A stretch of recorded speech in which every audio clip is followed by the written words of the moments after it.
व्यासपीठावर उपस्थित सर्व सत्कार मूर्ती, त्यांचे पालक आज या आपल्या स्वामी रामानंद शिक्षण प्रसारक मंडळाच्या वतीनं आपल्या संत रामदास महाविद्यालयाच्या या वास्तूमध्ये आपण आपल्या अंबड असेल, घनसंगवी असेल, आपल्या दोन्ही तालुक्यातील CA चार्टर्ड अकाउंटंट, लेखापाल, बरोबर ना मराठी, सनदी लेखापाल, या हे जे झालेत 5-6 विद्यार्थी, 6 सत्कार मूर्ती आपल्या आहेत, 7 आहेत, त्यांचा सत्काराचा समारंभ आपण आयोजित केलाय। त्याच्यामध्ये व्यासपीठावर आपल्या उपस्थित आहे सत्कार मूर्ती पल्लवी सुधाकर राऊत, अनुजा अशोक तोष्णीवाल, प्रतीक्षा संजय तापडिया, प्राची विशाल काला, शिवराज सुनील बोबडे तीर्थापुरीचे आपले त्यांचे वडील आहेत इथे उपस्थित, त्याचबरोबर तेजस किशोर मानधनी यांचेही इथे पालक उपस्थित आहेत, रोहन संजय मानधनी यांचेही पालक इथे उपस्थित आहेत, आणि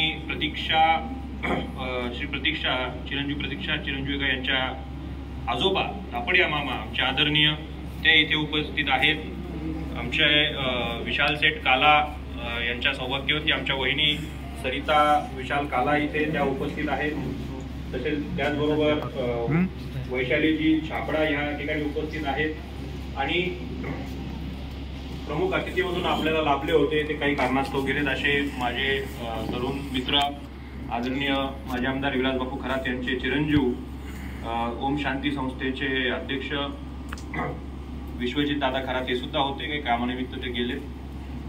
हा कार्यक्रम जेव्हा मी दैनिक दुनियादारीला बातमी वाचली, मला वाटतं ती गोडबोले सरांनी मला पाठवली होती का, मी पेपर वाचताना ती वाचली की तीर्थापुरी शहरातील 5 विद्यार्थी एकाच वेळेस CA ची परीक्षा उत्तीर्ण झाले। मला खूप आश्चर्य वाटलं, आनंदही वाटला, कारण ती परीक्षा किती अवघड आहे, त्याला किती अटेम्प्ट द्यावे लागतात, माझे बरेच मित्र करतात, काही नातेवाईक करतात, तर ती एक अवघड पद्धतीची अशी एक परीक्षा आहे, एवढी काही सोपी नाही आहे। म्हणजे मी म्हणते IAS नंतर UPSC नंतर कलेक्टर व्हायच्या नंतर जर कोणती खूप कठीण परीक्षा असेल तर मला वाटतं ती CA ची आहे, किंवा त्याच्या तुल्यबळच आहे, कमी नाही। आणि असं हे मोठा व्याप आहे, आणि मला आता मला वाटतं ह्या म्हटल्या आपल्या तोष्णीवालजी म्हटल्या की आम्हाला काही असं विशेष वाटलं नाही की आपण CA झालो म्हणून, पण ते आम्हाला वाटलं ना, कारण आम्ही जेव्हा एखादा कागद घेऊन जातो, एखादा आकडा खालीवर करून, तेव्हा आम्हाला माहिती आहे CA लवकर सही देत नाही म्हणून। मग CAचं काय महत्व आहे, अजून सुदैवाने काही EDची वगैरे नोटीस आली नाही, आली तर पडेल काम तुमचं, पण तसं आम्हाला माहिती आहे CA कशाला लागतो। त्यामुळे असं एक महत्वाचं एक खूप तुम्ही परीक्षा उत्तीर्ण झालात, आणि जसं प्रास्ताविकामध्ये आणि इतर भाषणात सरांनी सांगितलं की तुमचा सत्कार, तुमचं अभिनंदन, सत्कार आम्ही तेव्हा करू जेव्हा तुम्ही खूप काहीतरी मोठं अजून काम करतात। मी पुन्हा सांगतो, तुमचं अभिनंदन, आम्ही दरवर्षी तेच करतो, अभिनंदन, तुम्हाला शुभेच्छा, आणि सत्कार मात्र तुमच्या पालकांचा होता, कारण विद्यार्थी किंवा मुली असतील, विद्यार्थी असेल तर यशस्वी होण्यामागे पालकांचा खूप मोठा हात आहे। तुम्ही म्हटलं तसं 10वी-12वी झाल्याकडे आपल्याकडे पद्धत आहे, हात पिवळे करा, लग्न लावून द्या, पण तुम्ही सगळ्यांनी आयकॉन म्हणून या तालुक्यात, ह्या भागात उभं राहिलं पाहिजे। आत्ताच मध्यंतरी मी एक डॉक्युमेंटरी बघत होतो शिक्षणासंदर्भातली, शिक्षणात आणि काय म्हणतात साक्षरतेत सगळ्यात कमी म्हणजे सगळ्यात मागासलेले जिल्हे, त्याच्यात आपला जालना जिल्हा आहे। लाज वाटण्यासारखी गोष्ट आहे आपल्याला, त्याच्यात आपला जालना जिल्हा आहे, अकोला आहे, जालना आहे, नंदुरबार आहे, अजून 1-2 जिल्हे, असे 5 जिल्ह्यांची यादी होती। तर अशा परिस्थितीत सुद्धा तुम्ही एक आयकॉन म्हणून इकडे सगळ्यांसाठी उभा राहिला, त्याबद्दल तुमचं सर्वांचं खरं तर मी अभिनंदन करतो। आणि हा कार्यक्रम घेतोय ह्या औचित्यावर एक सामाजिक घटना खूप सध्या समाजात चालू आहे, मला त्याचाही उल्लेख करायचा आहे की मी काल परवाच्याला एक रात्री, मला सवय आहे रात्री असं ट्विटर, म्हणजे आजकाल मी बातम्या बघतच नाही, बातम्या सगळ्या खोट्याच येतात, मी ट्विटरवरच बातम्या बघतो। तर ट्विटरवर बघताना एक पोस्ट आली एक जणाची, ती पोस्ट फार छान होती की समाजात, एखाद्या समाजात किंवा समाजात गुंड तयार होणं हे एक वेळेस समजू शकतो, पण त्या गुंडाची पाठराखण तयार करणारा समाज तयार होणं हे राष्ट्रहितासाठी घातक आहे। मला ते आवडलं, मी ती पोस्ट केली, आणि ह्यात मी आवर्जून तुम्हाला सगळ्यांना सांगतो, समाज म्हणजे तुम्ही, आम्ही, सर्व धर्म जाती पंथाचे सर्व म्हणतोय मी, माझा त्याच्यामध्ये कुठे एक असं काही दृष्टिकोन नसतो।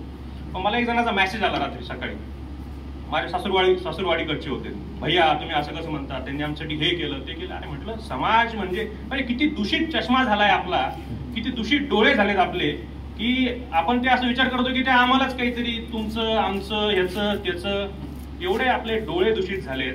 आणि ही परिस्थिती मी त्याला समजून सांगितली, म्हटलं ही परिस्थिती फक्त बीडची नाही, ही परिस्थिती फक्त जालन्यातली सुद्धा आहे.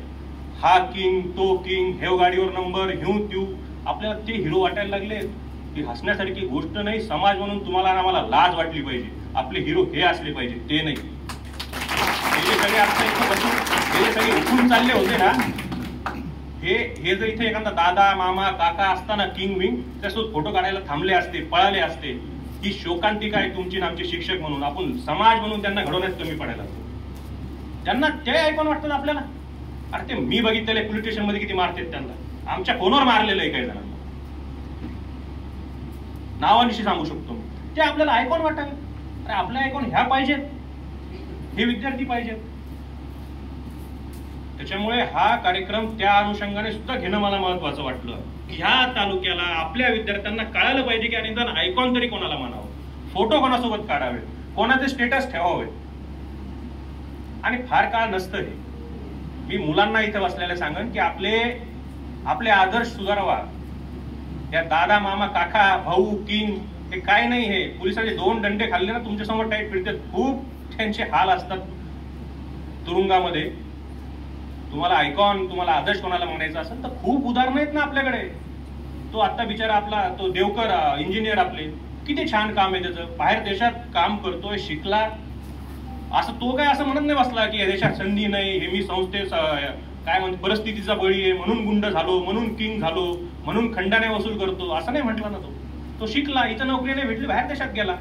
आपल्याला आंबड सोडून घनसंग सोडून आंबडला शिकायला जायचं म्हणलं की आम्ही नको म्हणतो, आंबे कोण जाईल. तर असं नका करू. म्हणजे कुठेतरी तुम्ही ह्याचा विचार करा. मी सांगण्यापेक्षा तुम्ही याचा विचार करा. आणि तुम्ही ज्याला कोणाचा आदर्श मानता त्याचा अंत काय होतोय सगळ्यांना माहिती. हे मी काय वेगळं सांगायची गरज नाही.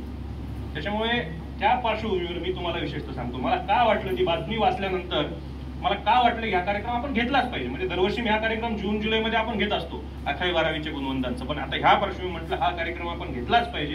आणि आपल्या विद्यार्थ्यांना सीए काय असतं, म्हणजे विविध करिअर करण्यासाठी सुद्धा काही मार्ग असतात, तो एक कळेल. आणि एक चांगले आदर्श आपण त्यांच्याकडनं घेऊ शकू. हा एक माझा एक दृष्टिकोन होता आणि त्यासाठी हा आपण सगळं खटाटोप केला. मी तुम्हाला सर्वांना खूप खूप शुभेच्छा देतो.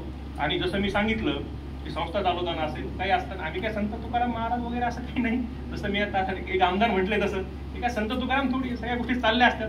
कधी आम्हाला गरज पडली तर तुम्ही त्या ठिकाणी ती सही करताल अशी अपेक्षा व्यक्त करतो आणि थांबतो. खूप खूप शुभेच्छा आपल्या सर्वांना. धन्यवाद.